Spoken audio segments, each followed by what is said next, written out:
पहला प्रश्न,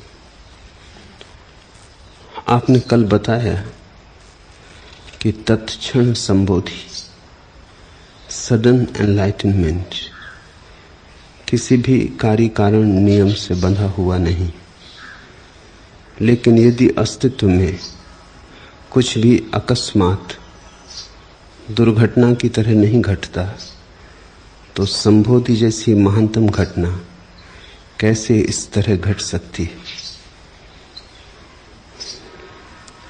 अस्तित्व में कुछ भी अकारण नहीं घटता, यह सच है, लेकिन अस्तित्व स्वयं अकारण।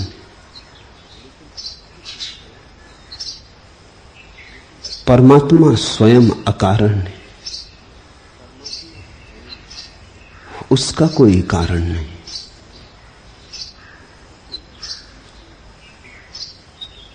संबोधि यानी परमात्मा, संबोधि यानी अस्तित्व।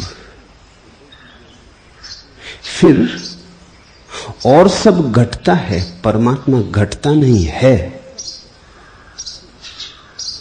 ऐसा कोई क्षण न था जब नहीं था, ऐसा कोई क्षण नहीं होगा जब नहीं होगा। और सब घटता है, आदमी घटता है, वृक्ष घटते हैं, पशु पक्षी घटते हैं। परमात्मा घटता नहीं, परमात्मा है। संबोधि घटती नहीं, संबोधि घटना नहीं है, अन्यथा अकारण घटती तो दुर्घटना हो जाती। संबोधि घटती नहीं है, संबोधि तुम्हारा स्वभाव है, संबोधि तुम हो, इसलिए तत्क्षण घट सकती है और अकारण घट सकती है। कहा है कि संबोधि जैसी महानतम घटना कैसे इस तरह घट सकती है? महानतम है इसीलिए, क्षुद्र तो सभी सकारण घटता है। अगर समाधि भी और ही वस्तुओं की तरह सकारण घटती होती तो वो भी क्षुद्र और साधारण हो जाती। पानी को 100 डिग्री तक गर्म करो, भाप बन जाता है।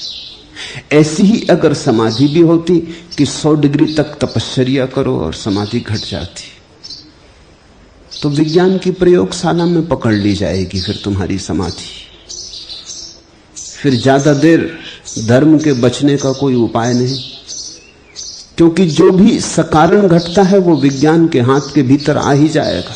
जिसका कारण है वो विज्ञान की सीमा में गिर जाएगा।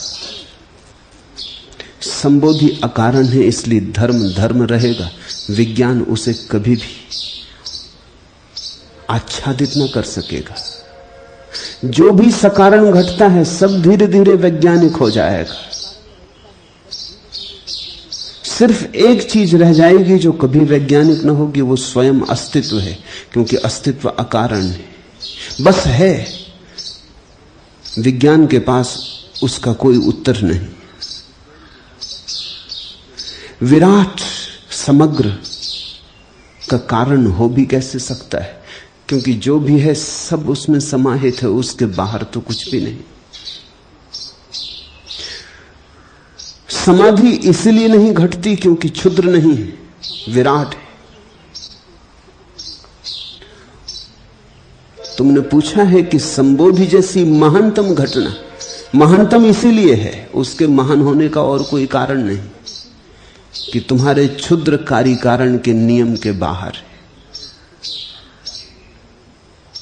इतना पुण्य करो और समाधि घटती हो, इतना दान दो और समाधि घटती हो, इतना त्याग करो और समाधि घटती हो, तो समाधि गणित के भीतर आ जाएगी, खाते बही में आ जाएगी, महान न रह जाएगी। अकारण घटती है। भक्त इसलिए कहते हैं प्रसाद रूप घटती, तुम्हारे घटाए नहीं घटती, बरसती है तुम पर अनायास, भेंट रूप, प्रसाद रूप। फिर श्रम और चेष्टा जो हम करते हैं उसका क्या परिणाम?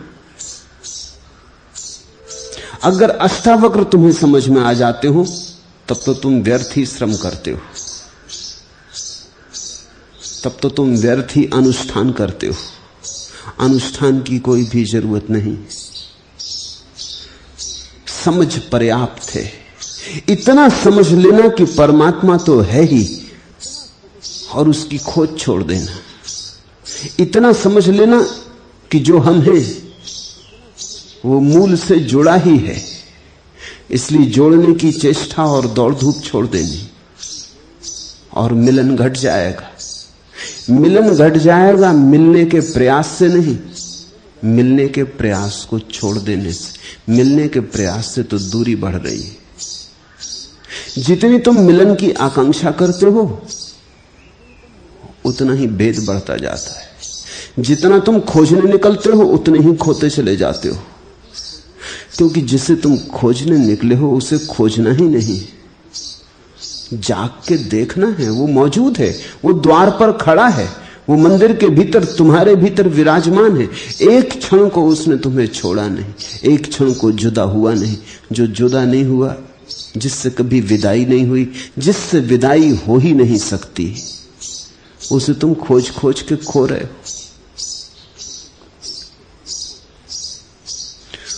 तो तुम्हारे अनुष्ठानों का एक ही परिणाम हो सकता है कि तुम थक जाओ, कि तुम्हारी सारी चेष्टा एक दिन ऐसी जगह आ जाए कि चेष्टा कर करके ही तुम ऊब जाओ। तुम उस ऊब के क्षण में चेष्टा छोड़ दो और तत्क्षण तुम्हें दिखाई पड़े, अरे मैं भी कैसा पागल था। कल मैं किसी की जीवन कथा पढ़ रहा था। उस व्यक्ति ने लिखा है कि वो एक अनजान नगर में यात्रा पर गया हुआ था और एक अनजान नगर में खो गया। वहां की भाषा उसे समझ में नहीं आती, तो वो बड़ा घबरा गया और उस घबराहट में उसे अपने होटल का नाम भी भूल गया, फोन नंबर भी भूल गया। तब तो उसकी घबराहट और बढ़ गई कि मैं पूछूंगा कैसे। तो बड़ी उत्सुकता से देख रहा है रास्ते पर चलते चलते कि कोई आदमी दिखाई पड़ जाए जो मेरी भाषा समझता हो।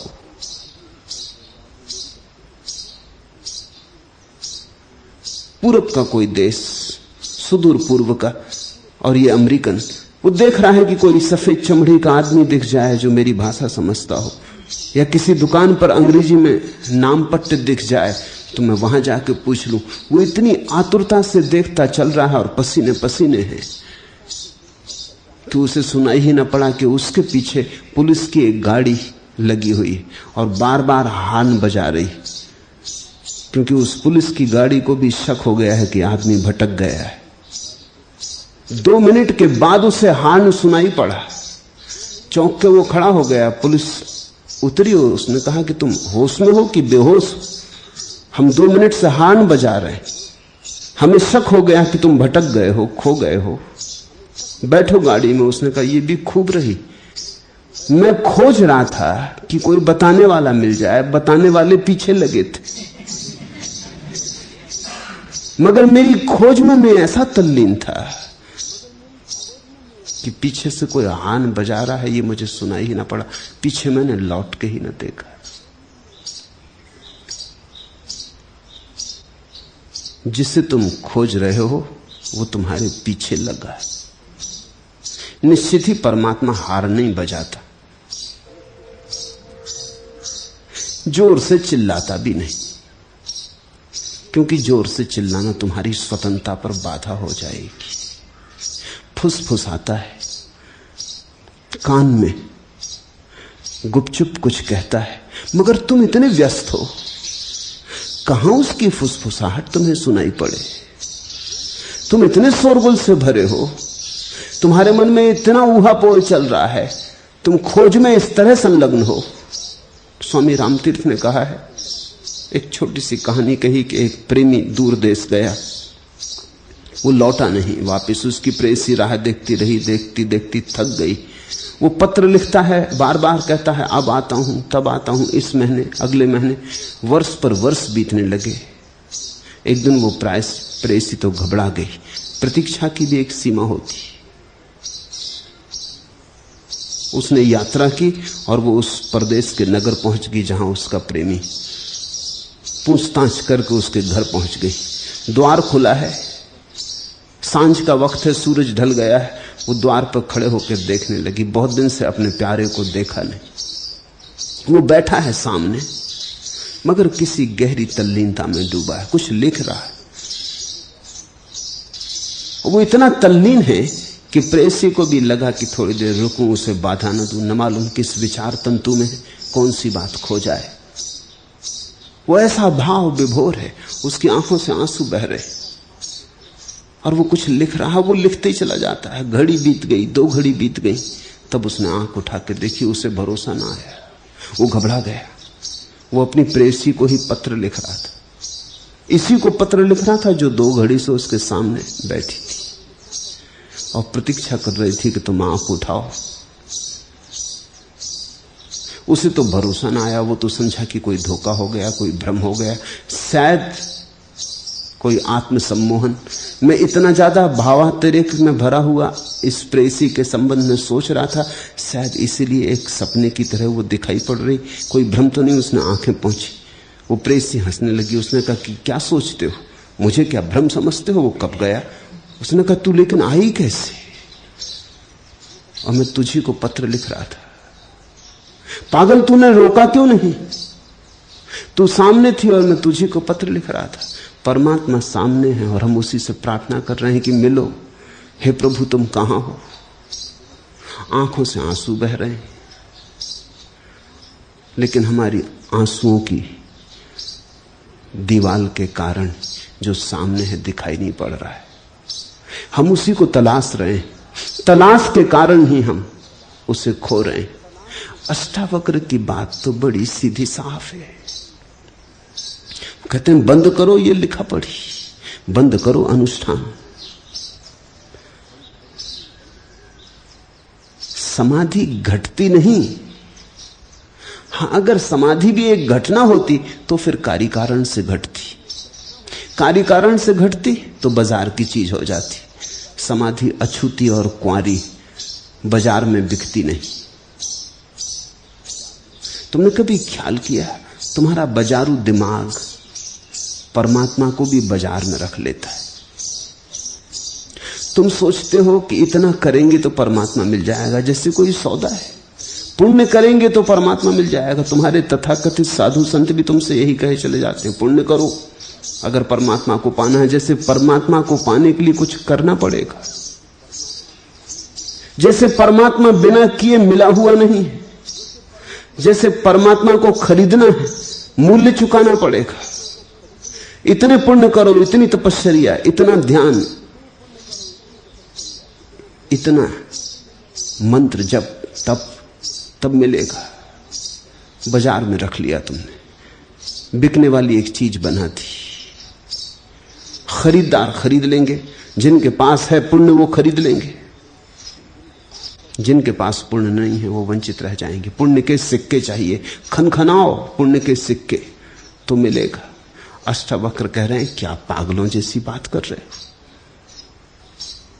पुण्य से मिलेगा परमात्मा तो खरीदारी हो गई।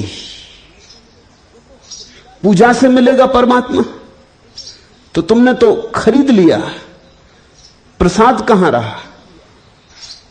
और जो कारण से मिलता है वो कारण अगर खो जाएगा तो फिर खो जाएगा। जो अगर कारण से मिलता हो तो कारण के मिट जाने से फिर छूट जाएगा। तुमने धन कमा लिया, तुमने खूब मेहनत की, तुमने खूब स्पर्धा की, बाजार में धन कमा लिया, लेकिन क्या तुम सोचते हो धन कमाया हुआ टिकेगा? चोर से चुरा सकते। चोर का मतलब है जो तुमसे भी ज्यादा जीवन को दांव पे लगा देता। दुकानदार भी मेहनत करता है, लेकिन चोर अपना जीवन भी दांव पे लगा देता। वो कहता लो हम मरने मारने को तैयार हैं लेकिन लेके जाएंगे, तो वो ले जाता है। जो कारण से मिला है वो तो छूट सकता है, परमात्मा अकारण मिलता है। लेकिन हमारा अहंकार मानता नहीं। हमारा अहंकार कहता अकारण मिलता है, तो इसका मतलब यह कि जिन्होंने कुछ भी नहीं किया उनको भी मिल जाएगा। ये बात हमें बड़ी कष्टकर मालूम होती कि जिन्होंने कुछ भी नहीं किया उनको भी मिल जाएगा। वहां सामने अरूप बैठ के हंस रहे, वो कल मुझसे कह रहे थे कि कुछ करने का मन नहीं होता। मैंने कहा चलो ना करने में डूबो, परमात्मा को पाने के लिए करने की जरूरत क्या है। कहो भी तो भरोसा नहीं आता, क्योंकि हमारा मन कहता है बिना किए तो क्षुद्र चीजें नहीं मिलती। मकान नहीं मिलता, कार नहीं मिलती, दुकान नहीं मिलती, धन पद प्रतिष्ठा नहीं मिलती। परमात्मा मिल जाएगा बिना किए, भरोसा नहीं आता। करना तो पड़ेगा ही, कोई तरकीब होगी इसमें। इस ना करने को भी करना पड़ेगा। इसलिए तो हम ऐसे ऐसे शब्द बना लेते हैं, कर्म में अकर्म, अकर्म में कर्म, मगर हम कर्म को डाल ही देते। अकर्म में कर्म करेंगे इस भांति, मगर करेंगे जरूर। बिना किए कहीं मिलेगा। मैं तुमसे कहता हूं, वही अष्टावक्र कह रहे हैं, मिला ही हुआ है। मिलने की भाषा ही गलत है। मिलने की भाषा में तो दूरी आ गई, जैसे छूट गया। छूट जाए तो तुम क्षण भर जी सकते हो, परमात्मा से छूट के कैसे जियोगे? परमात्मा से छूट के तो तुम्हारी वही गति हो जाएगी जो मछली की सागर से छूट के हो जाती। फिर मछली तो सागर से छूट भी सकती है, क्योंकि सागर के अलावा कुछ और स्थान भी हैं, लेकिन तुम परमात्मा से कैसे छूटोगे? वही है, बस वही है, सब जगह वही है, सब जगह उसी में है। तुम छूटोगे कहां, जाओगे कहां? किनारा है कोई परमात्मा का? सागर ही सागर है, उसके बाहर होने का उपाय नहीं। अष्टावक्र तुमसे कह रहे हैं, तुम कभी उससे दूर गए ही नहीं हो, इसलिए घट सकता है अकारण। खोया ही ना हो तो मिलना हो सकता है अकारण। संबोधि कोई घटना नहीं, स्वभाव है। लेकिन ऐसा कहीं हो सकता कि बिना किए प्रसाद बरस जाए? हम बड़े दीन हो गए हैं जीवन के अनुभव से। यहां तो कुछ भी नहीं मिलता बिना किए, तो हम बड़े दीन हो गए। हम तो सोच भी नहीं सकते कि परमात्मा और बिना किए मिल सकता है। हमारी दीनता सोच नहीं सकती। हम दीन नहीं हैं। इसलिए तो जनक कहते हैं कि अहो मैं आश्चर्य हूं, मुझको मेरा नमस्कार, मुझको मेरा नमस्कार। इसका अर्थ हुआ कि भक्त और भगवान दोनों मेरे भीतर हैं। दो कहना भी ठीक नहीं, एक ही मेरे भीतर है। भूल से उससे मैं भक्त समझता हूं, जब भूल छूट जाती है तो उसे भगवान जान लेता हूं। ऐसा ही समझो कि तुम्हारे कमरे में तुमने 2 कुर्सियां ले जाके रखी, फिर और 2 कुर्सियां ले जाके रखी, गलती से तुमने जोड़ ली 5, मगर कमरे में तो 4 ही हैं। तुम चाहे गलती से 5 जोड़ो, चाहे 6, चाहे 50 जोड़ो, तुम्हारे गलत जोड़ने से कमरे में कुर्सियां 5 नहीं होती, कुर्सियां तो 4 ही हैं। तुम चाहे 3 जोड़ो, चाहे 5 जोड़ो, तुम्हारा 3-5 तुम जानो, कुर्सियों के इससे कोई फर्क नहीं पड़ता। कुर्सियां तो 4 ही हैं। ये तुम जो सोच रहे हो कि परमात्मा को खोजना है, ये तुम्हारा 3-5। परमात्मा तो मिला ही हुआ है, कुर्सियां तो 4 ही हैं। जब भी गणित ठीक बैठ जाएगा तुम कहोगे अहो पहले 5 कुर्सियां थी अब 4 हो गई, ऐसा तुम कहोगे। तुम कहोगे बड़ी भूल हो रही थी, कुर्सियां तो सदा से 4 थी, मैंने 5 जोड़नी थी, भूल सिर्फ जोड़ने की थी। भूल अस्तित्व में नहीं है, भूल केवल स्मरण में। भूल अस्तित्व में नहीं है, भूल केवल तुम्हारे गणित में, भूल ज्ञान में। इसलिए अष्टावक्र कहते हैं कुछ करने का सवाल नहीं है। 5 कुर्सियों को 4 करने के लिए 1 कुर्सी बाहर नहीं ले जानी, या 3 तुमने जोड़ी हैं तो 4 करने को 1 बाहर से नहीं लानी। कुर्सियां तो 4 ही हैं, सिर्फ भूल है जोड़ तोड़ की। जोड़ तोड़ ठीक बिठा लेना है, तो जब जोड़ ठीक बैठ जाएगा तो तुम क्या कहोगे कि अकारण 3 से कुर्सियां 4 हो गई, अकारण 5 से 4 हो गई। नहीं, तब तुम हंसोगे, तुम कहोगे होने की तो बात ही नहीं, वो थी ही। भूल सिर्फ हम सोचने की कर रहे थे, सिर्फ भूल मन की थी, अस्तित्व की नहीं थी। भक्त तुम अपने को जानते हो, ये जोड़ की भूल। इसलिए तो अर्जुन कह सके अहो मेरा मुझको नमस्कार। कैसा पागल मैं, कैसा आश्चर्य कि अपने ही माया मोह में भटकारा। जो सदा था उसे न जाना, और जो कभी भी नहीं था उसे जान लिया। रस्सी में सांप देखा, सीपी में चांदी देखी, किरणों के जाल से मरुद्यान के भ्रम में पड़ गया। जल देख लिया, जो नहीं था देखा, जो था वो इस माया झूठे भ्रम में छिप गया और दिखाई ना पड़ा। संबोधि महान घटना है क्योंकि घटना ही नहीं। संबोधि महान घटना है क्योंकि कार्य कारण के बाहर है। संबोधि घटी ही हुई है।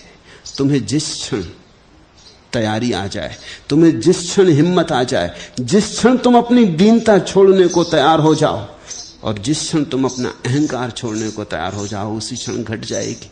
न तुम्हारे तप पर निर्भर है, न तुम्हारे जप पर निर्भर है। जब तप में मत खोए रहना। मैं एक घर में मेहमान हुआ एक बार, तो पूरा घर पुस्तकों से भरा था। मैंने पूछा कि बड़ा पुस्तकालय है? घर के मालिक ने कहा बड़ा पुस्तकालय नहीं, बस इन सब किताबों में राम राम लिखा है। बस मैं जन्म भर से यही कर रहा हूं, पुस्तकें खरीदता हूं, राम राम राम राम दिन भर लिखता रहता हूं। इतने करोड़ बार लिख चुका हूं, इसका कितना पुण्य होगा? आप तो कुछ कहें, इसका क्या पुण्य होगा? इसमें पाप भला हो। इतनी कापियां बच्चों के काम आ जाती हैं स्कूल में, तुमने खराब कर दी। तुम पूछ रहे हो पुण्य?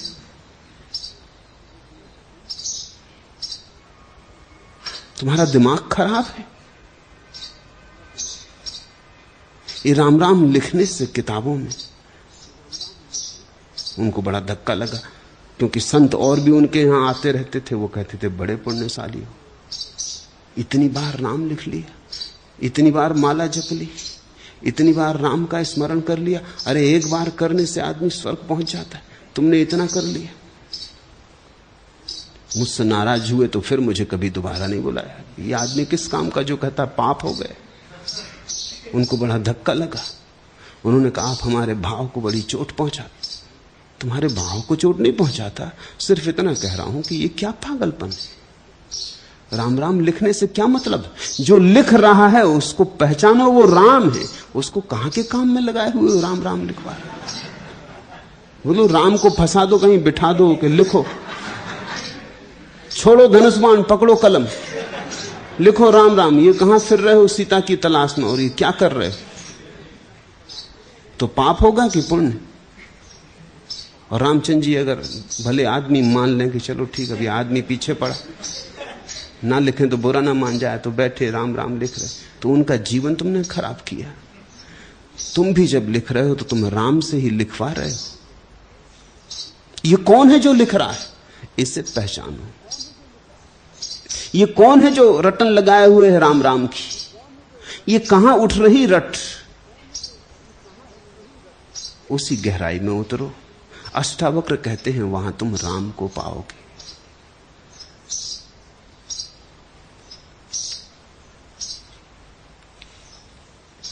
दूसरा प्रश्न, कल आपने कहा कि हृदय के भाव पर बुद्धि का अंकुश मत लगाओ, लेकिन मुझे तो भगवान श्री आपके प्रवचन बहुत बहुत तर्कपूर्ण लगते। तो क्या तर्क की संतुष्टि से दिमाग की पुष्टि होती है? तो क्या मेरे लिए यह खतरा नहीं है कि तर्क पोषित दिमाग दिल पर हावी हो जाए और भावों की अनुभूति को दबा डाले? कृपा कर मुझे राह बताएं।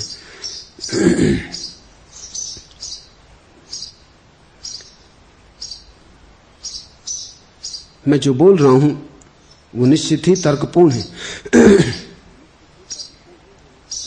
लेकिन सिर्फ तर्कपूर्ण ही नहीं, थोड़ा ज्यादा भी है। तर्कपूर्ण बोलता हूं तुम्हारे कारण, थोड़ा ज्यादा जो है वो मेरे कारण। तर्कपूर्ण न बोलूंगा तुम समझ ना पाओगे। वो जो तर्कातीत है वो न बोलूंगा तो बोलूंगा ही नहीं, बोलने में सार क्या फिर। तो जब मैं बोल रहा हूं तो मेरे बोलने में दो हैं, तुम हो और मैं हूं। सुनने वाला भी है और बोलने वाला भी है।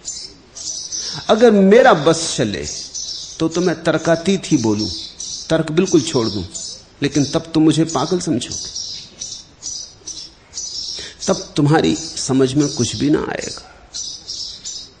तब तो तुम्हें लगेगा ये तो तर्क शून्य, शोरगुल हो गया।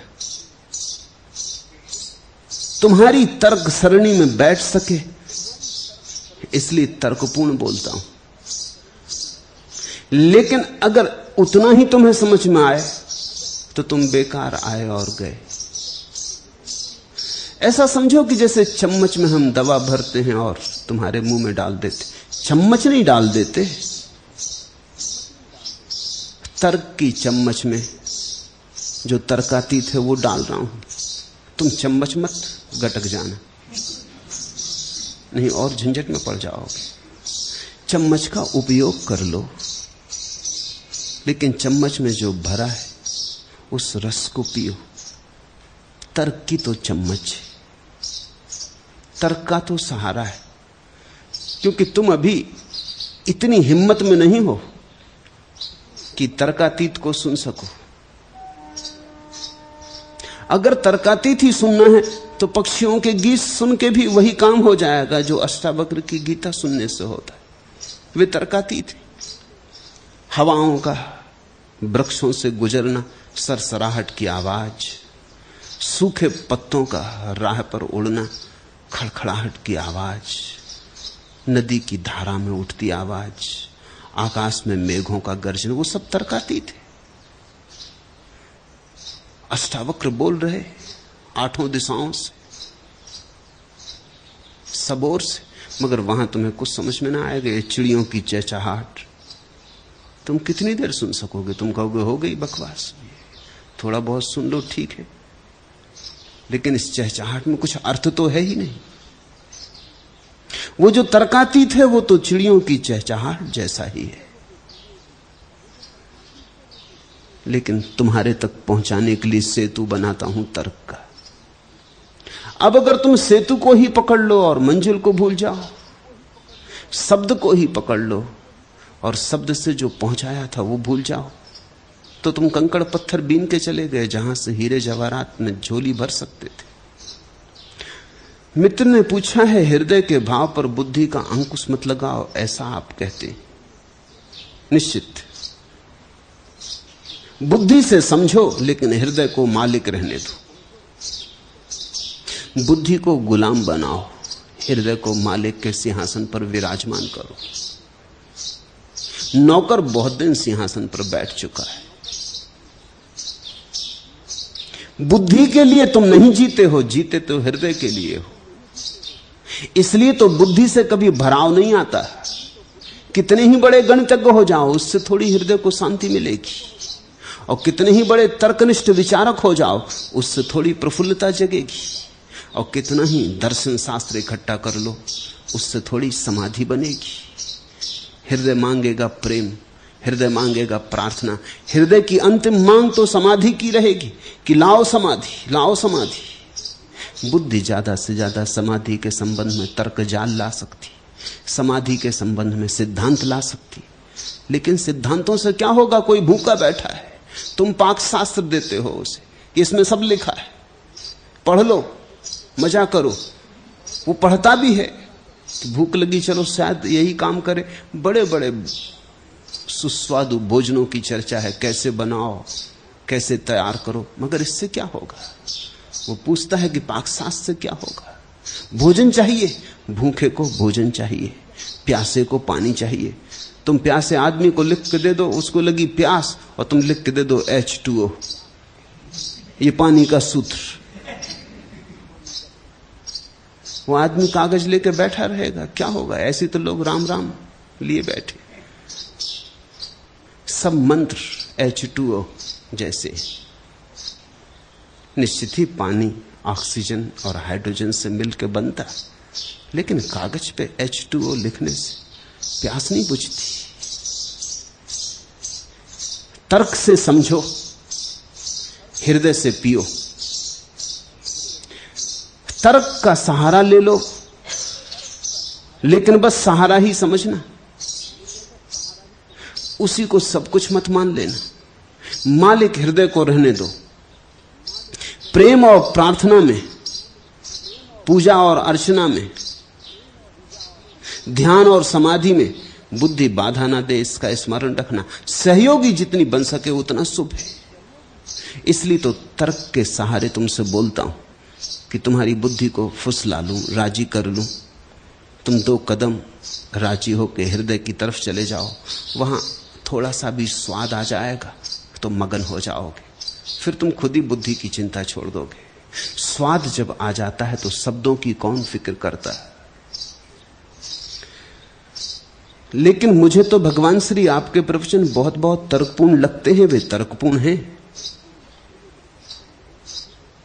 मेरी पूरी चेष्टा है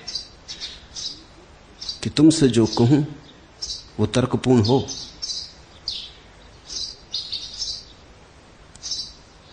ताकि तुम राजी हो सको मेरे साथ चलने को। एक बार राजी हो गए फिर तो गड्ढे में गए, फिर तो तुम्हारी पटरी उतार दूंगा। एक बार राजी भर हो जाओ, एक बार हाथ में हाथ आ जाए, फिर कोई चिंता नहीं है। एक दफा तुम्हारा हाथ हाथ में आ गया तो तुम ज्यादा देर हाथ के बाहर न रहोगे। पहुंचा पकड़ा, फिर कलाई पकड़ ली, फिर आदमी गया। तो तर्क से तो पहला संबंध बनाता हूं, क्योंकि वहां तुम जी रहे हो, वहीं से संबंध बन सकता है, वहां तुम हो। इसलिए मेरे पास नास्तिक भी आ जाते, मुझसे नास्तिक भी राजी हो जाते। मुझसे नास्तिक को कोई झगड़ा नहीं होता, क्योंकि मैं नास्तिक की भाषा बोलता हूं। मगर वो तो जाल है, वो भाषा तो जाल है। वो तो ऐसे ही जैसे हम मछली पकड़ने जाते हैं, कांटे पे आटा लगा देते, वो तो आटा है। अगर बचना हो तो आटे से बच जाना, क्योंकि आटा मुंह में लिया तब पता चलेगा कि ये तो कांटा था। तर्क तो आटा है, तर्कातीत कांटा है। तुम्हें फुसलाते, कड़वी भी दवा पिलानी हो तो शक्कर की परत चढ़ाते। छोटे छोटे जैसे बच्चों जैसी हालत है आदमी की। वो शक्कर के रस में कड़वी दवा भी गटक जाता है। जहर भी पी सकते हो तुम, लेकिन अगर सीधा ही तुम्हारे सामने तर्कातीत को खड़ा कर दिया जाए तो तुम भाग खड़े होगे। तुम कहोगे नहीं, इस पे तुम्हारी बुद्धि को भरोसा नहीं आता। तो मैं तुम्हारी बुद्धि को भरोसा लाना चाहता हूं, लेकिन अगर वहीं तुम रुक गए और तुमने सोचा कि आ गया बुद्धि को भरोसा, आप घर जाएं, तो तुम चूक गए। तो तुमने ऐसा समझो कि दवा के ऊपर जो चढ़ी शक्कर थी उसको तो उतार के पी लिया और दवा को फेंक दिया। तर्क की संतुष्टि से क्या दिमाग की पुष्टि होती है? तुम पे निर्भर है। अगर सिर्फ तर्क ही तर्क को सुनोगे तो दिमाग की पुष्टि होगी, लेकिन तर्कों के बीच में अगर तुमने अतर्क को भी थोड़ा सा जाने दिया, बूंद बूंद सही, तो वो बूंद तुम्हारे मस्तिष्क में हृदय की क्रांति को उपस्थित कर देगी। ये तुम पे निर्भर है। कुछ लोग हैं जो सिर्फ तर्क ही तर्क को सुनते, जो तर्क के बाहर पड़ता उसे वो हटा देते।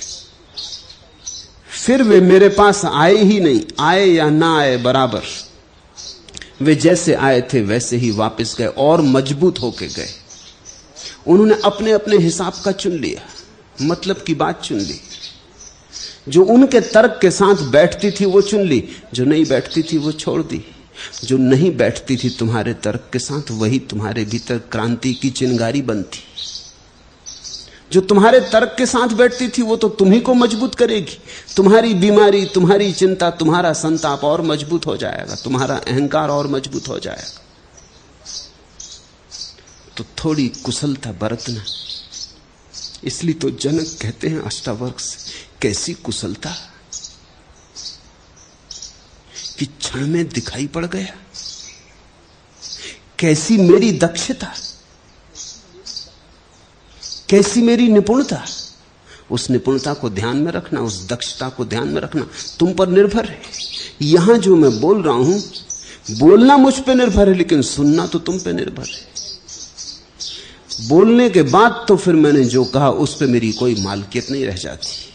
इधर बोला कि वो मेरे हाथ के बाहर हुआ, छूटा तीर, फिर तो तुम्हारे हाथ में है कि कहां लगेगा, कहां तुम लगने दोगे। लगने दोगे कि बच जाओगे। बुद्धि में लगने दोगे तो तुम यहां से और भी पंडित होकर लौट जाओगे और तर्क कुशल हो जाओगे, विवाद में और प्रवीण हो जाओगे। मगर चूक गए तुम, हृदय में लगने देते तो तुम और आनंदित होते, तुम और अहोभाव से भरते, तो धन्यता का द्वार खुलता, तो प्रसाद की वर्षा की थोड़ी संभावना बढ़ती, तो अमृत की तरफ तुम थोड़े सड़कते। 2 कदम तुमने उठाए होते उस अंतिम पड़ाव की तरफ। पंडित होके मत लौट जाना,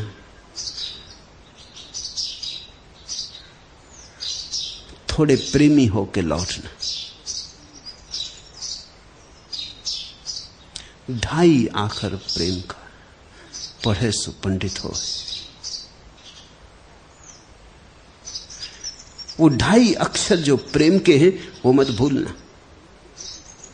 तो सुनो मेरे तर्क को, राजी हो मेरे तर्क से, पर साधन की भांति। साध्य यही है कि एक दिन तुम हिम्मत जुटा लोगे और तर्कातीत में छलांग लगा दोगे। तर्क के माध्यम से तुम्हें वहां तक ले चलूंगा जहां तक तुम्हारी बुद्धि जा सकती। फिर सीमांत आएगा, फिर सीमा आएगी, फिर तुम्हारे ऊपर निर्भर होगा। सीमा पर खड़े होकर तुम देख लेना अपना अतीत और अपना भविष्य। फिर तुम देख लेना पीछे जिस बुद्धि में तुम चल के आए हो वो, और आगे जो संभावना खुलती है वो।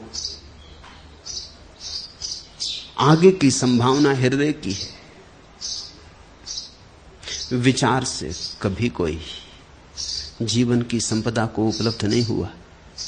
ध्यान से, साक्षी भाव से, प्रेम से, प्रार्थना से, भक्ति के रस से कोई उपलब्ध हुआ है। फिर तुम्हारे हाथ में, अगर तुम्हें बंजर रेगिस्तान रह जाना हो, तुम्हारी मर्जी, तुम मालिक हो अपने। लेकिन एक बार तुम्हें मैं किनारे तक ले आऊं जहां से तुम्हें सुंदर उपवन दिखाई पड़ने लगे, हरियालियां, घाटियां और वादियां और पहाड़, हिमशिखर।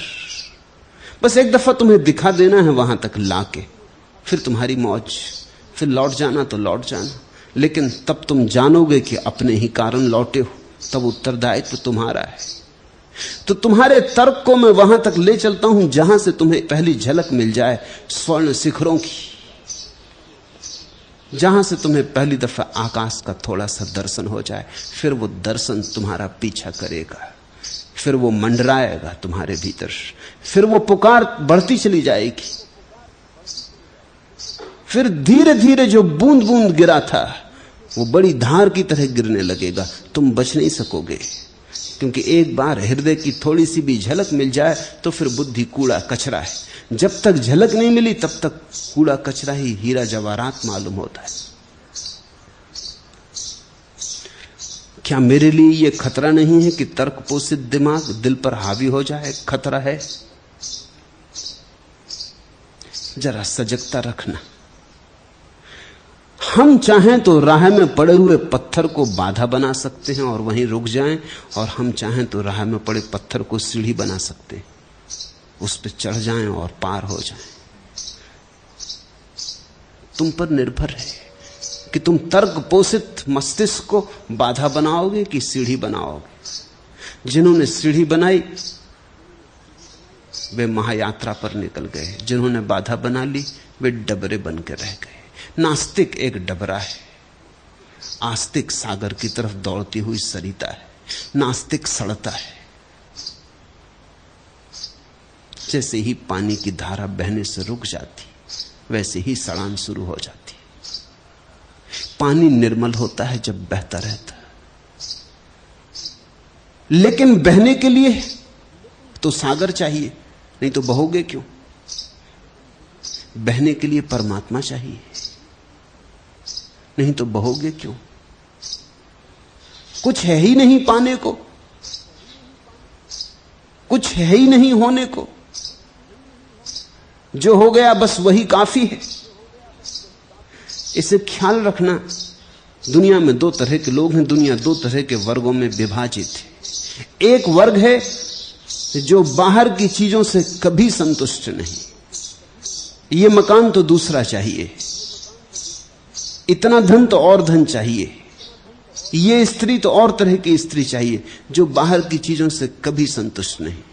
और भीतर, जिसके भीतर कोई असंतोष नहीं, भीतर जिसके भीतर असंतोष उठता ही नहीं, बस बाहर ही बाहर असंतोष, ये सांसारिक आदमी।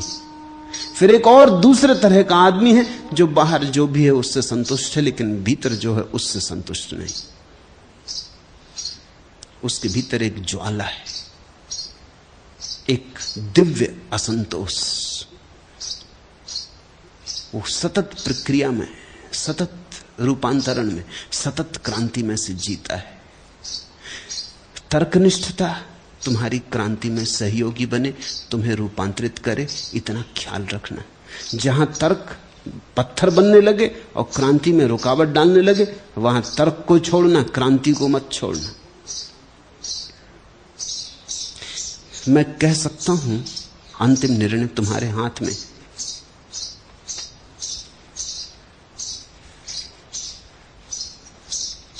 अक्ल की सतह से कुछ और उभर जाना था, इश्क को मंजिले परस्ती से गुजर जाना था।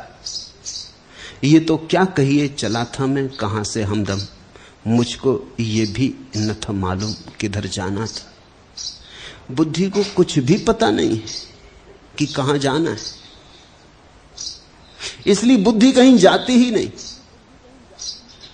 घूमती रहती कोल्हू के बैल की तरह। कोल्हू का बैल देखा, आंख पे पट्टी बंधी घूमता रहता।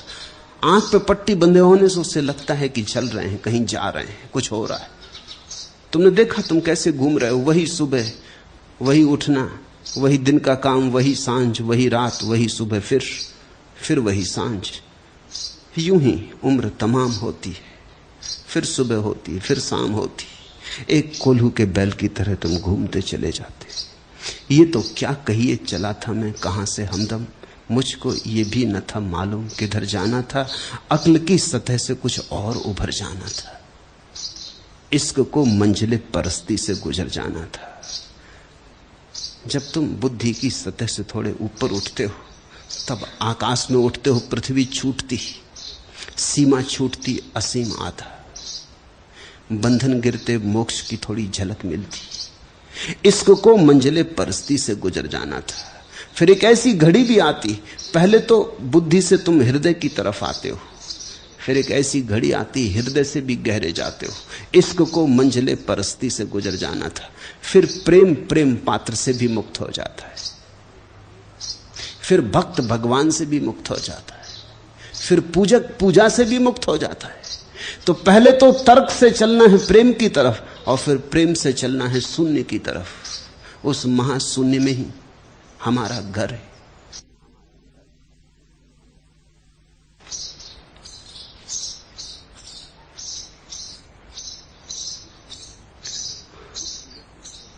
बुद्धि में तुम हो, हृदय में तुम्हें होना है। इसलिए बुद्धि से मैं शुरू करता हूं, हृदय की तरफ तुम्हें ले चलता हूं।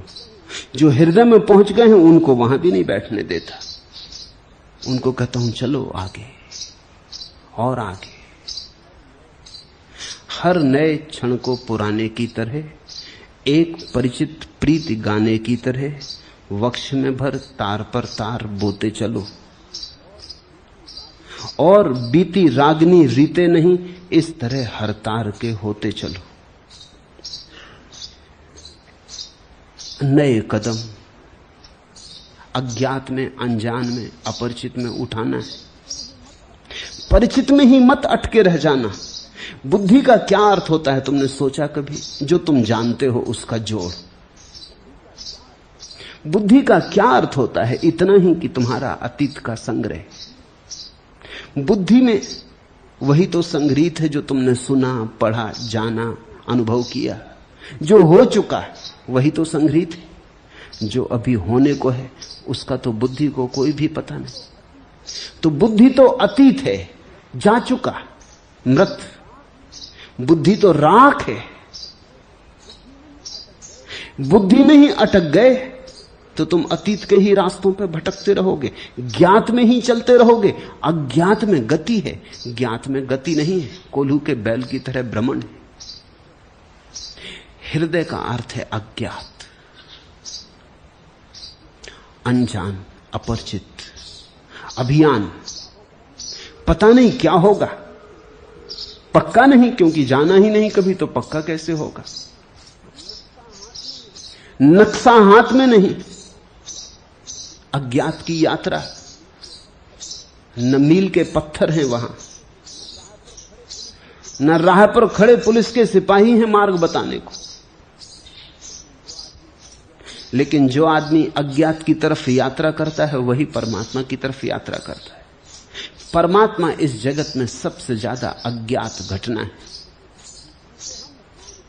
जिसे हम जान के भी कभी जान नहीं पाते, जो सदा अनजाना ही रह जाता है। जानते जाओ फिर भी अनजाना रह जाता है। जितना जानो उतना ही लगता है और जानने को शेष है। चुनौती बढ़ती ही जाती है। शिखर पर नए शिखर उभरते ही आते। एक शिखर पर चढ़ते वक्त लगता है कि आ गई मंजिल, जब शिखर पर पहुंचते हैं तो सिर्फ और बड़ा शिखर आगे दिखाई पड़ता। एक द्वार से गुजरते हैं, नए द्वार सामने आ जाते। इसलिए तो हम परमात्मा को अनंत रहस्य कहते हैं। रहस्य का अर्थ जिसे हम जान भी लेंगे फिर भी जान ना पाएंगे। इसलिए तो हम कहते हैं परमात्मा बुद्धि से कभी उपलब्ध नहीं, क्योंकि बुद्धि तो उसी को जान सकती जो जानने में चूक जाता है। परमात्मा चूकता नहीं। तो तुम चूक मत जाना बुद्धि के साथ। तुम मुर्दा अतीत के साथ बंधे मत रह जाना। तुम किसी लाश से अपने को बांध लो तो तुमको समझ में आएगा कि बुद्धि की क्या हालत है। एक लाश से अपने शरीर को बांध लो तो वो लाश तो मरी हुई है, उसकी वजह से तुम भी ना चल पाओगे, उठ ना पाओगे, बैठ ना पाओगे, क्योंकि वो लाश सड़ रही है, गल रही है और वो बोझ बनी। बुद्धि लाश है, हृदय नया अंकुर है, नव अंकुर जीवन के।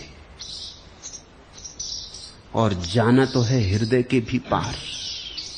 हर नए क्षण को पुराने की तरह, एक परिचित प्रीति गाने की तरह वक्ष में भर तार पर तार बोते चलो, और बीती रागनी रीते नहीं, इस तरह हर तार के होते चलो, हर नए कदम के होते चलो, और हर आने वाली संभावनाओं के लिए वक्ष खुला रखो। स्वागतम, हृदय तैयार रखो। अनजान जब पुकारे तो सकुशाना मत, अपरिचित जब बुलाए तो ठिठकना मत, अज्ञेय जब द्वार पर दस्तक दे तो भयभीत मत होना, चल पड़ना। यही धार्मिक व्यक्ति का लक्षण है।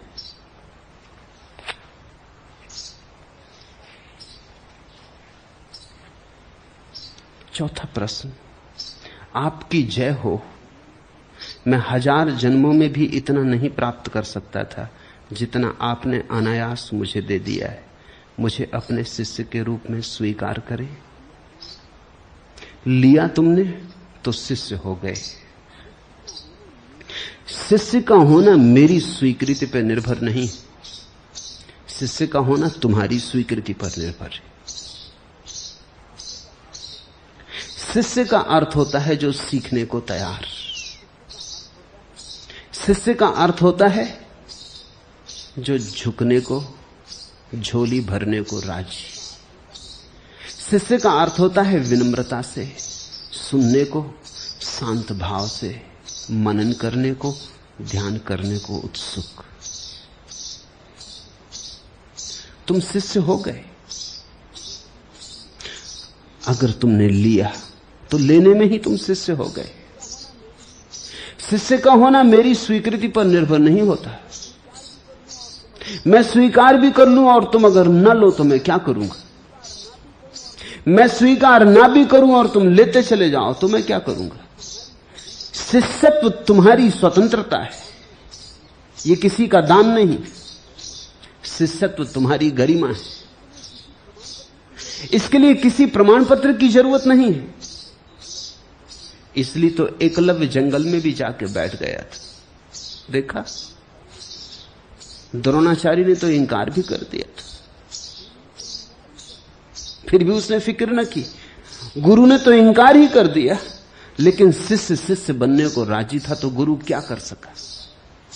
एक दिन गुरु ने पाया कि गुरु को हरा दिया शिष्य ने। एकलव्य तो मिट्टी की मूर्ति बना के बैठ गया, उसी के सामने अभ्यास करने लगा, उसी की आज्ञा मानने लगा, उसी के चरण छूने लगा। जब द्रोण को खबर लगी कि एकलव्य बहुत निष्णात हो गया है, तो वो देखने गए। चकित हो गए, चकित ही न हुए, घबरा भी गए। इतने घबरा गए क्योंकि एकलव्य ने इस तरह साधा था कि अर्जुन फीका पड़ता था। द्रोण कोई बहुत बड़े गुरु ना रहे होंगे, एकलव्य बहुत बड़ा शिष्य था। द्रोण तो साधारण गुरु रहे होंगे, अति साधारण। गुरु कहे जा सके ऐसे गुरु नहीं। कुशल होंगे, पारंगत होंगे, लेकिन गुरुत्व की बात नहीं थी कुछ भी। पहले तो इसलिए इंकार कर दिया कि वो शूद्र था, ये भी कोई गुरु की बात हुई? अभी गुरु को ब्राह्मण और शूद्र दिखाई पड़ते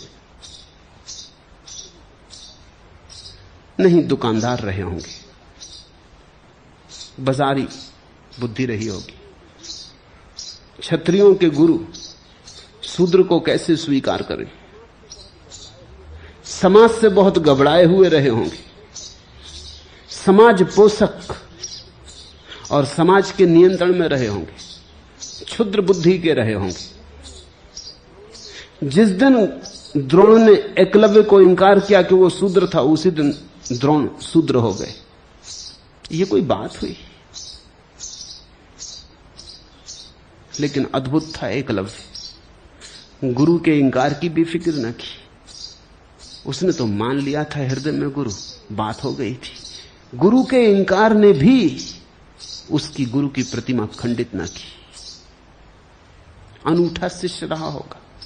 और फिर बेईमानी की हद हो गई। एकलव्य को जब प्रतिष्ठा मिल गई और जब उसके कुशलता का आविर्भाव हुआ, तो द्रोण कप गए, क्योंकि वो चाहते थे उनका शिष्य अर्जुन जगत में ख्याति लब्ध हो। ये भी उनका ही शिष्य था, लेकिन उनकी अस्वीकृति से था। इसमें तो गुरु की बड़ी हार थी। गुरु जिसको सिखा सिखा के, प्राणपण लगा के सारी चेष्टा में संलग्न थे, वो भी फीका पड़ रहा था इस आदमी के सामने जिसने सिर्फ मिट्टी की अनगढ़ प्रतिमा बना ली थी अपने ही हाथों से, और उसी के सामने अभ्यास कर करके कुशलता को उपलब्ध हुआ था। उससे अंगूठा मांग लिया। बड़ी आश्चर्य की बात है, दीक्षा देने को तैयार ना हुए थे, दक्षिणा लेने पहुंच गए। लेकिन अद्भुत शिष्य रहा होगा एकलव्य। जिसने दीक्षा देने से इंकार कर दिया था, उसको उसने दक्षिणा देने से इंकार ना किया। एकलव्य जैसा शिष्य ही शिष्य है। उसने तत्क्षण अपना अंगूठा काट के दे दिया। दाएं हाथ का अंगूठा मांगा था। चालबाजी थी, राजनीति थी कि अंगूठा कट जाएगा तो एकलव्य की धनुर्विद्या व्यर्थ हो जाएगी। ये द्रोण निश्चित ही दुष्ट प्रकृति के व्यक्ति रहे होंगे। गुरु तो दूर, इनको सज्जन कहना भी कठिन। ये भी क्या चाल खेली और भोले भाले शिष्य से खेली। और फिर भी हिंदू गुरु द्रोण को माने चले जाते हैं, गुरु कहे चले जाते हैं। सिर्फ ब्राह्मण होने से थोड़ी कोई ब्राह्मण होता है। ब्राह्मण था एकलव्य और द्रोण शूद्र थे, उनकी वृत्ति शूद्र की। उस ब्राह्मण एकलव्य ने काट के दे दिया अपना अंगूठा, जरा भी नानुच न की, ये भी ना कहा कि ये क्या मांगते हैं आप। देते वक्त इंकार किया था, तुमसे मैंने कुछ सीखा भी नहीं है। नहीं, लेकिन ये बात ही गलत थी, ये तो उसके मन में भी ना उठी। उसने तो कहा सीखा तुम्ही से, तुम्हारे इंकार करने से क्या फर्क पड़ता है, सीखा तो तुम्ही से। तुम इंकार करते रहे, फिर भी तुम्ही से सीखा। देखो तुम्हारी प्रतिमा बनाए बैठा हूं तो तुम्हारा ऋणी। अंगूठा मांगते हो, अंगूठा तो क्या प्राण भी मांगो तो दे दूंगा। अंगूठा दे दिया। शिष्य होना तुम पर निर्भर है, ये किसी की स्वीकृति अस्वीकृति की बात नहीं। तो अगर तुम्हें लगता है कि खूब तुम्हें मिला तो बात हो गई। इसी भाव में गहरे बने रहना। शिष्य का भाव कभी खोना मत, तो अपूर्व तुम्हारा विकास होगा, मिलता ही चला जाएगा। शिष्यत्व तो सीखने की कला है।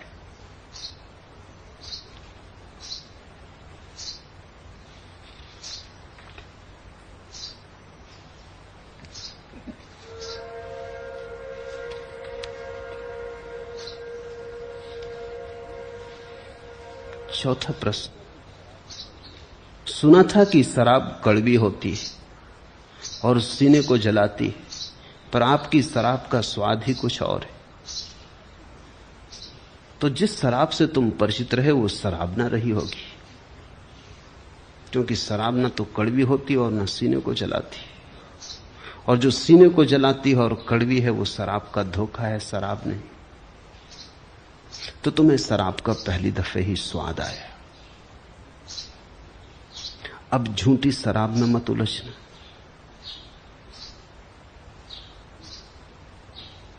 अब तुम पहली दफा मधुशाला में प्रविष्ट हुए। अब अपने हृदय को पात्र बनाना और जी भर के पी लेना, क्योंकि इसी पीने से क्रांति होगी। ये शराब विस्मरण नहीं लाएगी, ये शराब स्मरण लाएगी। वो शराब भी क्या जो बेहोश बना दे, शराब तो वही जो होश में ला दे। ये शराब तुम्हें जगाएगी, ये शराब तुम्हें उससे परिचित कराएगी जो तुम्हारे भीतर छिपा बैठा है। ये शराब तुम्हें तुम बनाएगी। बाहर से शायद तुम दूसरे लोगों को पियक्कड़ मालूम पड़ो, घबराना मत। तुम्हारी मस्ती शायद बाहर के लोग गलत भी समझें, पागल समझें, बेहोश समझें। तुम फिक्र मत करना, कसौटी तुम्हारे भीतर है। अगर तुम्हारा होश बढ़ रहा हो तो दुनिया कुछ भी समझे, तुम फिक्र मत करना। मजाज की कुछ पंक्तियां हैं। मेरी बातों में मसीहाई है, लोग कहते हैं कि बीमार हूं मैं। खूब पहचान लो असरार हूं मैं, जिनसे उल्फत का तलबगार हूं मैं। इश्क ही इश्क है दुनिया मेरी, फितनाए अक्ल से बेजार हूं मैं। ऐब जो हाफिज और खय्याम में था, हां कुछ उसका भी गुनहगार हूं मैं। जिंदगी क्या है गुनाह आदम, जिंदगी है तो गुनहगार हूं मैं। मेरी बातों में मसीहाई है, लोग कहते हैं कि बीमार हूं मैं। जीसस को भी लोग बीमार ही कहते थे, मसीहा तो बड़ी मुश्किल से कहा। सुकरात को भी लोग पागल ही कहते थे, तभी तो जहर दिया। मंसूर को लोगों ने बुद्धिमान थोड़ी माना, अन्यथा फांसी लगाते। और अष्टावक्र की तो कथा मैंने तुमसे कही, खुद बाप ही इतने नाराज हो गए कि अभिशाप दे दिया कि 8 अंगों से तिरछा हो जाए। जीसस तो 33 साल जमीन पर रहे तब सूली लगी। सुकरात तो बूढ़ा हो गए, मरा तब जहर दिया गया। महावीर और बुद्ध पे पत्थर फेंके गए, ठीक, लेकिन अष्टावक्र की तो पूछो, अभी जन्मा भी नहीं और अभिशाप मिला। अभी गर्भ में ही था कि जीवन विकृत कर दिया गया। और किसी दूसरे ने किया होता तो भी ठीक था, क्षमा योग्य था। खुद अपने ही बाप ने कर दिया। जो जन्म देने जा रहा था वही नाराज हो गया। ज्ञान की बात लोगों को जमती नहीं, ज्ञान की बात लोगों को कष्ट देती है। मस्ती में आया हुआ आदमी लोगों को बेचैनी से भरता है। तुम दुखी हो, किसी को कोई अड़चन नहीं, मजे से दुखी रहो। लोग कहते हैं दिल खोल के दुखी रहो, कोई हर्जा नहीं। बिल्कुल ऐसा होना चाहिए, वैसा हो रहा है। तुम हंसे कि लोग बेचैन हुए। हंसी स्वीकृत नहीं। लोगों को शक होता है कि पागल हुए। कहीं होशियार आदमी हंसते, कहीं समझदार आदमी हंसते देखे, कहीं बुद्धिमान आदमियों को नाचते देखा, गीत गुनगुनाते देखा।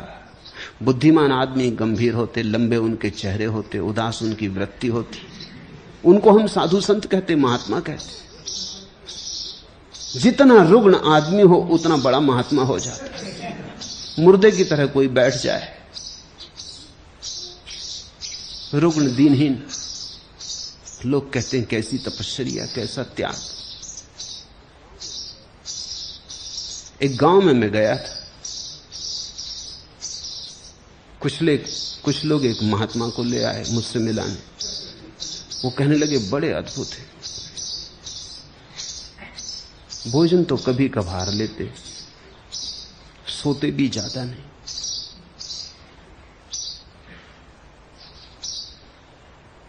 बड़े शांत हैं, बोलते करते भी ज्यादा नहीं। और तपश्चर्या का ऐसा प्रभाव है कि चेहरा कुंदन जैसा निखर आया है, स्वर्ण जैसा। जब वो लाए तो मैंने कहा कि इस आदमी को क्यों तुम परेशान किए हो, ये बीमार है। ये चेहरा कुंदन जैसा नहीं है, ये केवल भूखा प्यासा आदमी। चेहरा पीला पड़ गया है, अनीमिया हो गया है। ये तुम महात्मा समझ रहे हो? और ये बोले क्या, खाक। इसमें बोलने की शक्ति भी नहीं है। यह आदमी थोड़ा मूढ़ प्रवृत्ति का मालूम है। आंखों में कोई तेज नहीं है, कोई व्यक्तित्व नहीं है, कोई उमंग नहीं है। हो भी कैसे? न सोता है ठीक से, न खाता पीता है ठीक से, और तुम इसकी पूजा कर रहे हो।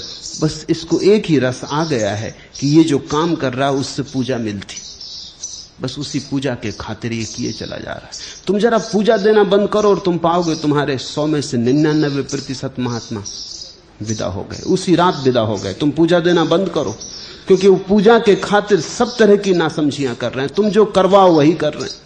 तुम कहो बाल नोचो तो वो बाल नोच रहे हैं, केस लुंच कर रहे हैं। तुम कहो नंगे रहो तो वो नंगे खड़े, तुम कहो भूखे रहो तो वो भूखे। एक बात भर तुम पूरी करो कि तुम सम्मान दो, उनके अहंकार को पुष्ट करो। वास्तविक धर्म तो सदा हंसता हुआ है, वास्तविक धर्म तो सदा स्वस्थ है, प्रफुल्लित है, जीवन स्वीकार का है। वास्तविक धर्म तो फूलों जैसा है, उदासी वहां नहीं। उदासी को लोग शांति समझते हैं, उदासी शांति नहीं है। शांति तो बड़ी गुनगुनाती होती, शांति तो बड़ी मगन होती है, शांति तो बड़ी शराबी है। पैर लड़खड़ाते, एक मस्ती घेरे रहती, चलते जमीन पे और जमीन पे नहीं चलते, आकाश में चलते, जैसे पंख उगाते, अब उड़े तब उड़े की हालत होती। ठीक हुआ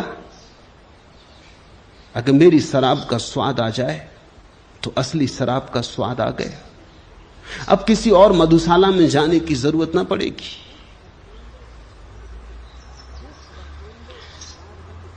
खूब पहचान लो असरार हूं मैं, जिनसे उल्फत का तलबगार हूं मैं। बस एक ही प्यास रखो, जिनसे उल्फत, प्रेम नाम की वस्तु की। बस एक ही मांग रखो, प्रेम नाम की वस्तु। जिनसे उल्फत का तलबगार हूं मैं, इश्क ही इश्क है दुनिया मेरी, और तुम्हारी सारी दुनिया, तुम्हारा सारा अस्तित्व प्रेम में हो जाए, बस काफी। फितनाए अक्ल से बेजार हूं मैं, और बुद्धि के उपद्रव को छोड़ो, उतरो प्रेम की छाया में। इश्क ही इश्क है दुनिया मेरी, फितनाए अक्ल से बेजार हूं मैं। ऐब जो हाफिज और खय्याम में था, हां कुछ उसका भी गुनहगार हूं मैं। ऐब जो बुराई हाफिज और खय्याम में थी, उमर खय्याम में, उमर खय्याम को समझा नहीं गया। उमर खय्याम के साथ बड़ी जाती हुई। एक दिन बंबई में मैं निकल रहा था, एक जगह से एक जगह, होटल पे लिखा हुआ है उमर खय्याम। उमर खय्याम के साथ बड़ी जाती हुई। फिट्जराल्ड ने जब उमर खय्याम का अंग्रेजी में अनुवाद किया तो बड़ी भूल चूक हो गई। फिट्जराल्ड समझ नहीं सका उमर खय्याम को, समझ भी नहीं सकता था, क्योंकि उमर खय्याम को समझने के लिए सूफियों की मस्ती चाहिए, सूफियों की समाधि चाहिए। उमर खय्याम एक सूफी संत, थोड़े से पहुंचे हुए महापुरुषों में एक, बुद्ध और अष्टावक्र और कृष्ण और जरथुस्त्र की कोटि का आदमी। उसने जिस शराब की बात की है वो परमात्मा की शराब है। उसने जिस हुस्न की चर्चा की है वो परमात्मा का हुस्न है। लेकिन फिट्जराल्ड नहीं समझा, पश्चिमी बुद्धि का आदमी, उसने समझा शराब यानी शराब। उसने अनुवाद कर दिया। फिट्जराल्ड का अनुवाद खूब प्रसिद्ध हुआ। अनुवाद बड़ा सुंदर है, काव्य बड़ा सुंदर है। फिट्जराल्ड निश्चित बड़ा कवि है, लेकिन वो समझ नहीं पाया। सूफियों की जो खूबी थी वो खो गई कविता में से, और उमर खय्याम जाना गया फिट्जराल्ड के माध्यम से। तो उमर खय्याम के संबंध में बड़ी भूल हो गई। उमर खय्याम ने शराब कभी पी ही नहीं, किसी मधुशाला में कभी गया नहीं, लेकिन उसने कोई एक शराब जरूर पी, जिसको पी लेने के बाद और सब शराबें फीकी पड़ जाती। गया एक मधुशाला में, जिसको हम मंदिर कहें, जिसको हम प्रभु का मंदिर कहें। ऐब जो हाफिज और खय्याम में था, हां कुछ उसका भी गुनहगार हूं। मजाज खुद भी, जिनकी ये पंक्तियां हैं, उमर खय्याम को गलत समझा। वो भी यही समझा कि शराब यानी शराब। मजाज शराब पी पी के मरा। जिस शराब की तुम बात कर रहे हो कि जो हृदय को जलाती और कड़वी और तिक्त होती, मजाज उसी को पी पी के जवानी में मरा, बुरी तरह मरा, बड़ी बुरी मौत हुई। मैं जिस शराब की बात कर रहा हूं, कहीं गलती से तुम कुछ और मत समझ लेना। जो भूल उमर खय्याम के साथ हुई वो मेरे साथ मत कर लेना, उसकी संभावना है। मैं तुमसे कहता हूं, भोगो जीवन को साक्षी भाव से। साक्षी भाव को छोड़ देने का मन होता है, भोगने की बात पकड़ में आ जाती।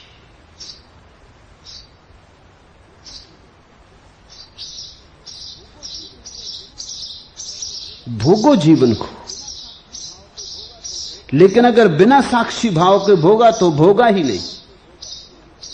साक्षी भाव से भोगा तो ही भोगा।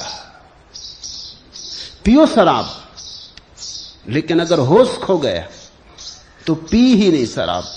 अगर शराब पी पी के होश बढ़ा तो ही पी, तो समाधि के अतिरिक्त कोई शराब नहीं। मेरे देखे मनुष्य जाति में तब तक शराब का असर रहेगा जब तक समाधि का असर नहीं बढ़ता। जब तक असली शराब उपलब्ध नहीं है लोगों को, तब तक लोग नकली शराब पीते रहेंगे। नकली सिक्के तभी तक चलते हैं जब तक असली सिक्के उपलब्ध ना हो। सारी दुनिया की सरकारें कोशिश करती हैं कि शराब बंद हो जाए। ये होगा नहीं, ये तो सदा से वो कोशिश कर रहे हैं।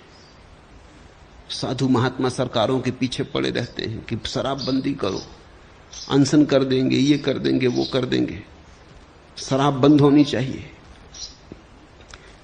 लेकिन कोई शराब बंद कर नहीं पाया। अलग अलग नामों से, अलग अलग ढंगों से आदमी मादक द्रव्यों को खोजता रहा है। मेरे देखे सरकारों के बस के बाहर है कि शराब बंद हो सके। लेकिन अगर समाधि की शराब जरा फैलनी शुरू हो जाए, असली सिक्का उतर आए पृथ्वी पर, तो नकली बंद हो जाए। अगर हम मंदिरों को मधुशालाएं बना लें और वहां मस्ती और गीत और आनंद और उत्सव होने लगे, और अगर हम जीवन को गलत धारणाओं से न जिए, स्वस्थ धारणाओं से जिए, और जीवन एक अहोभाग्य हो जाए, तो शराब अपने आप खो जाएगी। आदमी शराब पीता है दुख के कारण। दुख कम हो जाए तो शराब कम हो जाए। आदमी शराब पीता है अपने को बुलाने के लिए, क्योंकि इतनी चिंताएं हैं, इतनी तकलीफ है, इतनी पीड़ा है, न बुलाएं तो क्या करें। अगर चिंता, दुख, पीड़ा कम हो जाए तो आदमी की शराब कम हो जाए। और एक अनूठी घटना मैंने घटते देखी। कई बार कुछ शराबियों ने आके मुझसे संन्यास ले लिया, फंस गए भूल में, सोच के ये आए कि ये आदमी तो कुछ मना करते ही नहीं कि पियो कि ना पियो, कि खाओ ये ना खाओ, वो ना खाओ, कोई हर्जा नहीं। वो बड़े प्रसन्न हुए। उन्होंने कहा कि आपकी बात हमें बिल्कुल जचती, ये किसी ने बताई ही नहीं। लेकिन जैसे जैसे ध्यान बढ़ा, जैसे जैसे सन्यास का रंग छाया, वैसे वैसे उनके पैर मधुशाला की तरफ जाने बंद होने लगे। दूसरी मधुशाला पुकारने लगी। एक शराबी ने 6 महीने ध्यान करने के बाद मुझे कहा कि पहले मैं शराब पीता था क्योंकि मैं दुखी था, तो दुख भूल जाता था। अब मैं थोड़ा सुखी हूं, शराब पीता हूं तो सुख भूल जाता। बड़ी मुश्किल हो गई। सुख तो कोई भुलाना नहीं चाहता। ये आपने क्या कर दिया? मैंने कहा अब तुम चुन लो। वो कहने लगा कि अब शराब पी लेता हूं तो ध्यान खराब हो जाता है, नहीं तो ध्यान की धीरे धीरे धारा भीतर बहती रहती, शीतल शीतल मंद मंद बाहर बहती रहती। शराब पी लेता हूं तो 2-4 दिन के लिए ध्यान की धारा अस्त व्यस्त हो जाती, फिर मुश्किल संभाल पाता हूं। अब बड़ी मुश्किल हो गई। तो मैंने कहा अब तुम चुन लो, तुम्हारे सामने ध्यान छोड़ना, ध्यान छोड़ दो, शराब छोड़नी, शराब छोड़ दो। दोनों साथ तो चलते नहीं, तुम्हें दोनों साथ चलाना हो साथ चला लो। उसने कहा अब मुश्किल है, क्योंकि ध्यान से जो रसधार बह रही वो इतनी पावन है, और मुझे ऐसी ऊंचाइयों पर ले जा रही जिनका मुझे कभी भरोसा न था कि मुझ जैसा पापी और कभी ऐसे अनुभव कर पाएगा। आपको छोड़ के किसी दूसरे को तो मैं कहता ही नहीं, क्योंकि मैं दूसरों को कहता हूं तो वो समझते हैं कि शराबी है, ज्यादा पी गया हो। वो कहते हैं होश में आओ, होश की बातें करो। मैं भीतर के भाव की बात करता हूं तो वो समझते हैं कि ज्यादा पी गया हो। उन्हें भरोसा नहीं आता। मेरी पत्नी को तक भरोसा नहीं आती। वो कहती बकवास बंद करो, ये तुम ज्ञान व्यान की बातें नहीं, तुम ज्यादा पी गए हो। मैं कहता हूं मैंने आज महीने भर से छुई नहीं।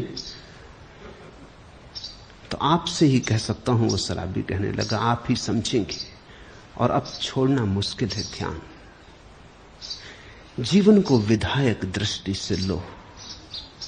तुम सुखी होने लगो तो जो चीजें तुमने दुख के कारण पकड़ रखी थी वो अपने आप छूट जाएंगी। ध्यान आए तो शराब छूट जाती, ध्यान आए तो मांसाहार छूट जाता, ध्यान आए तो धीरे धीरे काम ऊर्जा ब्रह्मचर्य में रूपांतरित होने लगती। बस ध्यान आए। तो मैं ध्यान की शराब पीने को तुमसे कहता, समाधि की मधुशाला में पियकड़ों की जमात में सम्मिलित हो जाने को कहता हूं। सुख की यह घड़ी एक तो जी लेने दो, चादर यह फटी स्वप्न की सी लेने दो। ऐसी तो घटा फिर न कभी छाएगी, प्याला ना सही आंख से पी लेने दो। इस सत्संग में तुम पियो, प्याला न सही आंख से। इस सत्संग में तुम पियो, इस सत्संग से तुम मदहोश होके लौटो। लेकिन ये जो मदहोशपन है, इसमें तुम्हारा होश ना खोए। मस्ती हो और भीतर होश का दिया जलाओ। ऐसी तो घटा फिर न कभी छाएगी, प्याला ना सही आंख से पी लेने दो।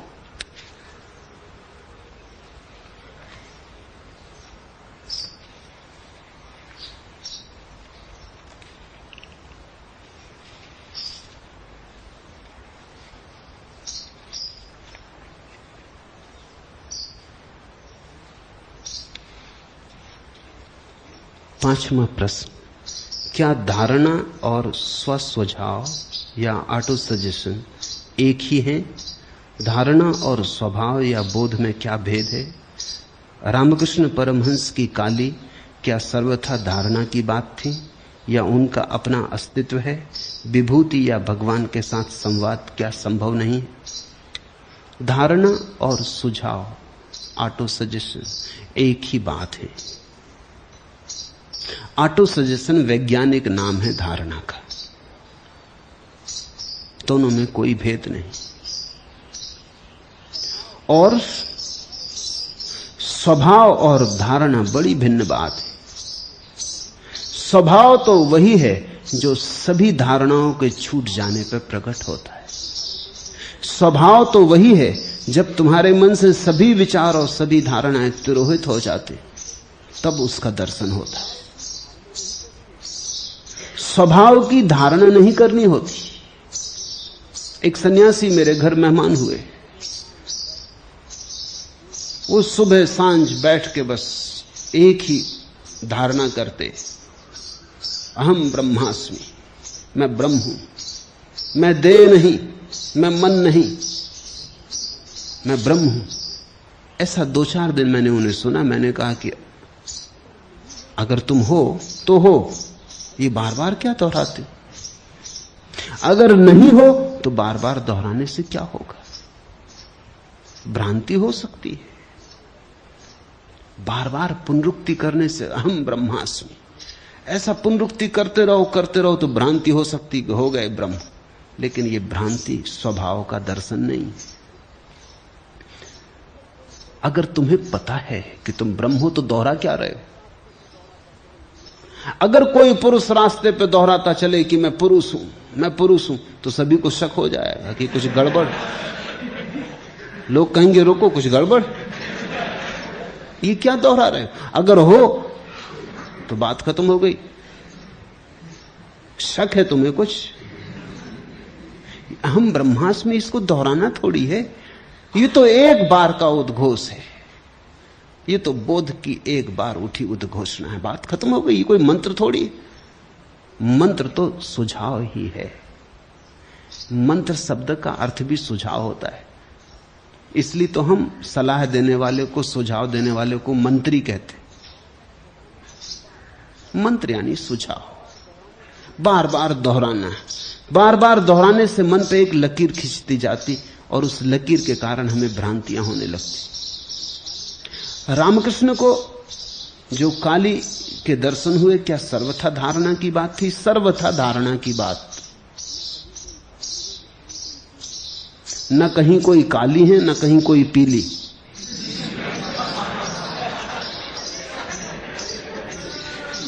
सब मन की धारणा है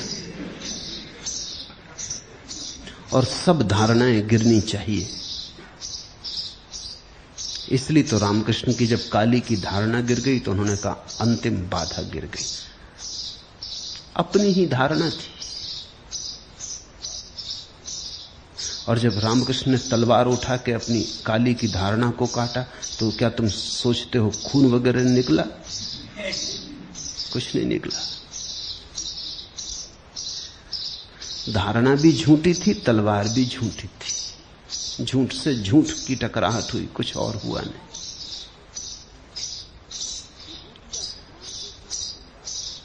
विभूति या भगवान के साथ संवाद क्या संभव नहीं? नहीं। जो भी संवाद तुम करोगे वो कल्पना होगी, क्योंकि जब तक तुम हो तब तक भगवान नहीं, और जब भगवान है तब तुम नहीं। संवाद कैसे होगा? संवाद के लिए तो दो चाहिए। तुम और भगवान साथ साथ खड़े हो तो संवाद हो सकता है।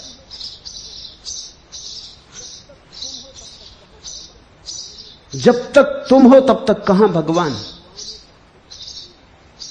और जब भगवान है तब तुम कहां? प्रेम गली अति सांकरी तामे दो न समाए। उस गली में दो तो नहीं समाते, एक ही बचता है। संवाद कैसा? संवाद के लिए तो दो चाहिए, कम से कम दो तो चाहिए। तो तुम जिससे बातें कर रहे हो वो तुम्हारी ही कल्पना का जाल है, वो वास्तविक भगवत्ता नहीं। भगवत्ता जब घटती है तो संवाद नहीं होता, निनाद होता है, संवाद नहीं।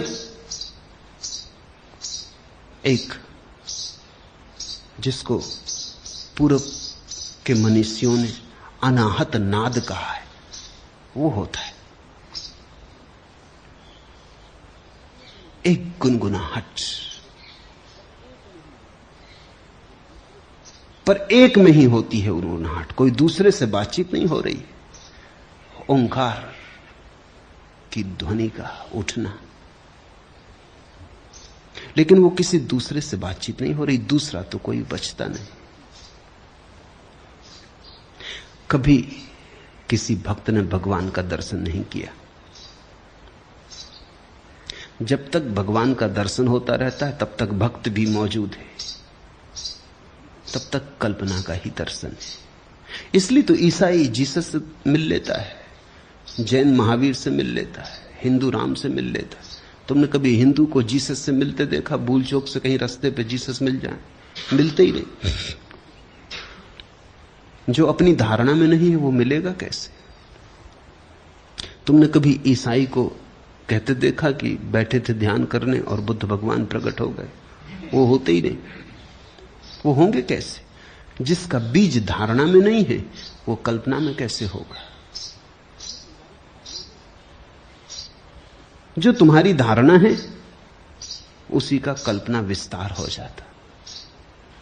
अष्टावक्र का सूत्र तो यही है कि तुम सब धारणाओं, सब मान्यताओं, सब कल्पनाओं, सब प्रक्षोभों से मुक्त हो जाओ। सब अनुष्ठान मात्र से, अनुष्ठान मात्र बंधन है। जब कोई भी नहीं बचता तुम्हारे भीतर, न भक्त न भगवान, एक शून्य विराजमान होता।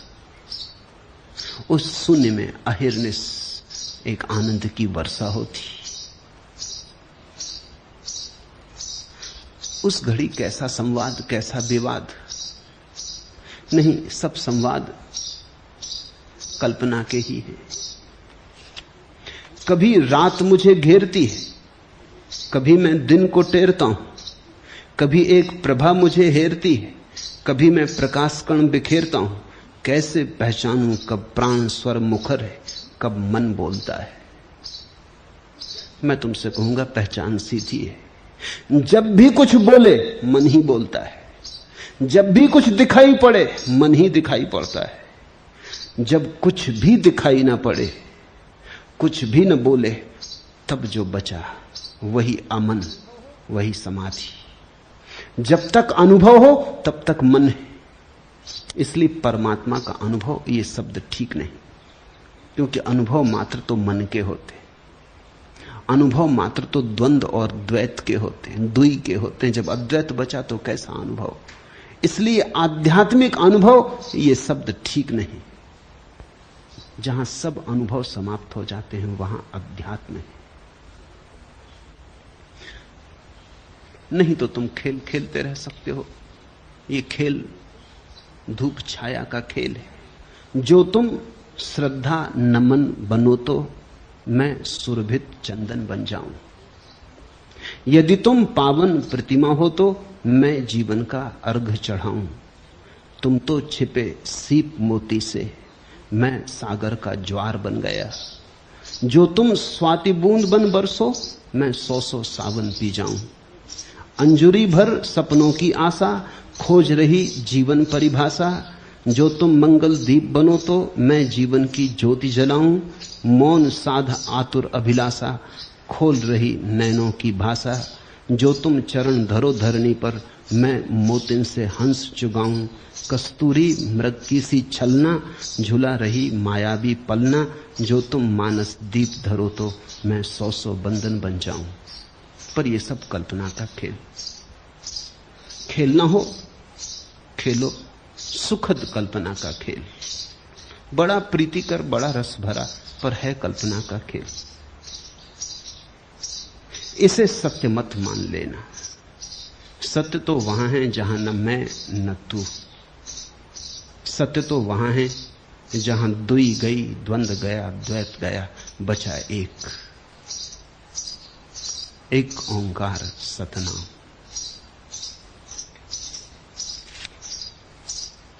आखिरी प्रश्न। भगवान श्री कोटि कोटि नमन। आबू की पावन पहाड़ी पर आपके वरद हस्त की छाया में आने का सौभाग्य हुआ। तब से कितना खोया है, कितना पाया है, उसका हिसाब नहीं। धन्य धन्य हो गया है जीवन। प्रश्न बनता नहीं, जबरदस्ती बना रहा हूं। आपके मुखारविंद से शिविर समापन के दिन 2 शब्द सुनने के लिए बेचैन हो रहा हूं। भिक्षा पात्र में 2 फूल डालने की अनुकंपा आज जरूर करें। 2 क्यों, 3 सही। हरि ओम तत्सत। आज इतना है।